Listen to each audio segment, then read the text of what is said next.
China से 2020 में फैले कोरोना वायरस ने पूरी दुनिया में तबाही मचाई थी। बाद में ये इतनी बड़ी महामारी बन गई जिसके चलते कई देशों में काफी समय तक लॉकडाउन लगाना पड़ा था। अब एक बार फिर ऐसे ही एक वायरस ने चाइना में दस्तक दी है, जिससे भारत के लिए भी खतरा मंडरा रहा है। आखिर कौन सा है यह वायरस और भारत में इसका कितना खतरा है, आइए इस वीडियो में जानते हैं। चीन में एक नया वायरस फिर से चिंता पैदा कर रहा है। मीडिया रिपोर्ट्स के मुताबिक उत्तरी चीन में बच्चों में निमोनिया जैसी बीमारी फैल रही है। इनसे उन्हें सांस लेने में दिक्कत हो रही है। हालांकि चीन के स्वास्थ्य मंत्रालय ने रविवार को यह दावा किया है कि चीन में सांस की बीमारियों में अचानक बढ़ोतरी के पीछे कोई नया वायरस नहीं है। ये बयान विश्व स्वास्थ्य संगठन यानी WHO द्वारा देश में बच्चों में निमोनिया के क्लस्टर की रिपोर्ट पर चिंता जताए जाने के बाद आया है। चीन में वायरस को देखते हुए स्वास्थ्य मंत्रालय ने राज्यों को वायरल बुखार और सांस से जुड़ी बीमारियों पर सतर्क रहने को कहा है।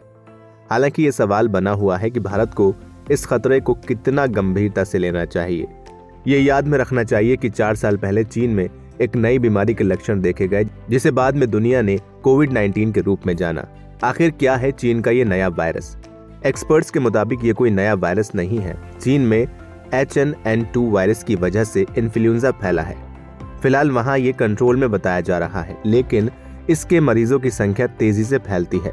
H9N2 वायरस पहली बार 1966 में अमेरिका में सामने आया था। तब ये वायरस जंगली टर्की पक्षी के झुंड में पाया गया था। ये वायरस पोल्ट्री फार्म में सबसे ज्यादा फैलता है। ये पक्षियों के साथ इंसानों को भी संक्रमित कर सकता है। H9N2 वायरस की कई लहरें पहले भी आ चुकी हैं। दरअसल इस वायरस का रूप काफी तेजी से बदलता है। यही वजह है कि एक वक्त के बाद लोग इसकी चपेट में आते रहते हैं। वायरस के रूप में बदलने के 2 तरीके होते हैं। एक तरीके को ड्रिफ्ट कहा जाता है, जिसमें वायरस में मामूली बदलाव होते हैं, जबकि दूसरे को शिफ्ट कहते हैं, कि जिसमें वायरस में अचानक इतना बदलाव आता है कि एक वायरस नया प्रोटीन बन जाता है। नया प्रोटीन होने की वजह से शरीर की प्रतिरक्षा प्रणाली यानी इम्यून सिस्टम इससे अचानक नहीं लड़ पाती। आखिर अभी क्यों फैल रही है ये बीमारी? इन्फ्लुएंजा आमतौर पर सर्दी के मौसम में फैलता है। चीन में भी इस वक्त सर्दी पड़ रही है। बच्चे चूंकि एक दूसरे के संपर्क में ज्यादा आते हैं, इसलिए उनमें इस बीमारी के फैलने का खतरा काफी रहता है।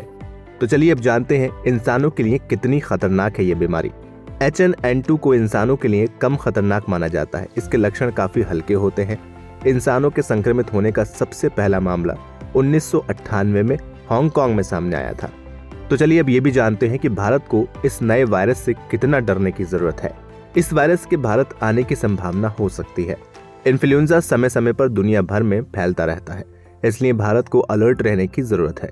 क्योंकि इस तरह के इन्फ्लुएंजा का पता बहुत देरी से लगता है, इस लिहाज से सावधानी बरतने की जरूरत है। इसलिए भारत सरकार ने इसे लेकर अलर्ट भी जारी कर दिया है। फिलहाल इस वीडियो में इतना ही। उम्मीद है आपको ये जानकारी पसंद आई होगी। वीडियो को लाइक करें, शेयर करें और चैनल को सब्सक्राइब करना बिल्कुल ना भूलें।